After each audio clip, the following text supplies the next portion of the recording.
केरल के घने जंगलों और नारियल के पेड़ों से घिरे छोटे से गांव वेलियाथुर में एक पुरानी हवेली थी। उस हवेली को लोग चंद्रविला कहते थे। सफेद दीवारों वाली वह हवेली अब काली पड़ चुकी थी। उसकी टूटी खिड़कियां रात के अंधेरे में किसी दानव की आंखों जैसी लगती थीं। गांव के लोग कहते थे कि वहां एक औरत की आत्मा भटकती है। रात के समय हवेली से पायल की आवाज आती थी। जिसने भी उस आवाज का पीछा किया वह कभी वापस नहीं लौटा।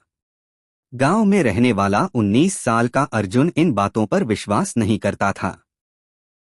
उसे लगता था कि लोग बस डर फैलाते हैं।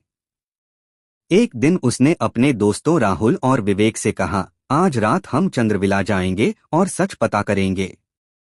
राहुल डर गया। लोग कहते हैं वहां मौत रहती है। लेकिन अर्जुन हंस पड़ा। भूत वूत कुछ नहीं होते। रात के लगभग 11 बजे तीनों टॉर्च लेकर हवेली की ओर निकल पड़े। रास्ते में तेज हवा चल रही थी।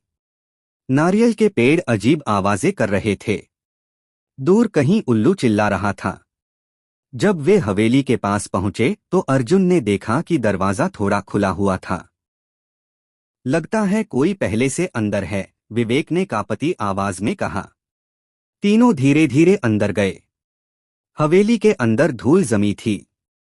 दीवारों पर पुराने चित्र लगे थे। अचानक अर्जुन की टॉर्च अपने आप बंद हो गई। ये क्या? उसने टॉर्च थपथ पाई। तभी ऊपर की मंजिल से पायल की धीमी आवाज सुनाई दी। छन छन छन।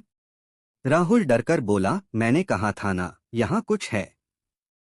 लेकिन अर्जुन सीढ़ियों की ओर बढ़ गया। चलो देखते हैं।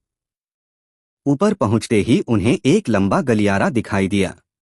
गलियारे के आखिर में एक कमरा था जिसकी खिड़की हिल रही थी।